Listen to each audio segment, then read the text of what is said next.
Hello, I'm David Kang, Vice Chancellor for Infrastructure and Sustainability at CU Boulder. I'm here with Jessica Bradley, Assistant Director for Facility Operations and Services, who is co-leading our Facilities Task Force Cleaning Subgroup. Hi, Jessica.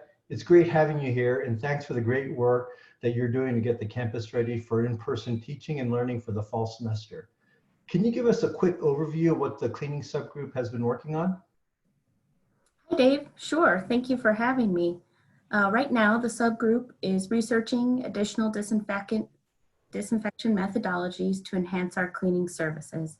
And the custodial group continues to disinfect restrooms, common spaces, classrooms, and frequently touched surfaces such as doorknobs, entryways, and elevator buttons on a daily basis.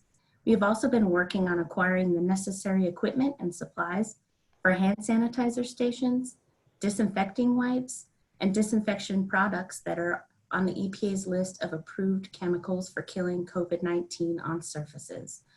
Lastly, the subgroup is developing a protocol for cleaning and disinfecting campus buildings in terms of both custodial practices as well as determining which disinfecting supplies to provide to faculty and staff for use in offices and labs or areas not routinely serviced by custodial staff.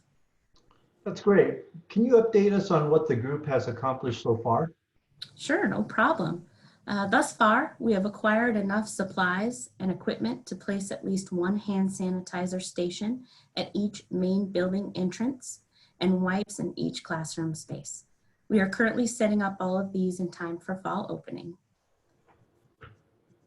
And here you see a picture of the disinfectant wipe dispenser stand in a classroom space.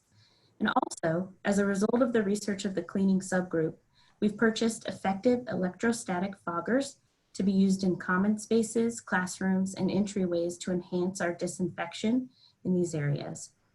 I do want to mention, Dave, that the foggers are a secondary means of disinfection for our operations that help with disinfecting items like fabric, chairs, and underneath tabletops. Our custodians will still continue to disinfect frequently touched surfaces such as doorknobs, entryways, tabletops, and elevator buttons on a daily basis. Jessica, you're working on a lot of things. What's the one thing that you're getting the most questions about? Let's see. Well, our top priority right now and what we are getting the most questions about is making sure each of these spaces are set up with the disinfecting supplies that students, faculty, and staff can use to help prevent the spread of COVID-19 on surfaces. Unfortunately, our custodians can't disinfect every space multiple times per day, so it's imperative that we have tools available for our building patrons to use so that they feel safe in the classrooms and other spaces in the buildings.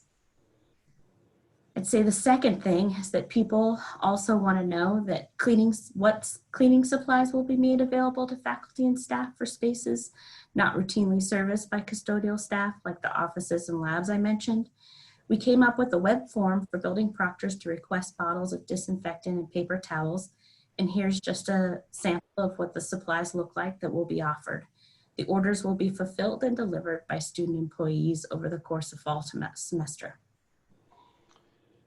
Thanks for joining me today, and thank you for all the work that you and the cleaning subgroup are doing to get the campus ready for fall.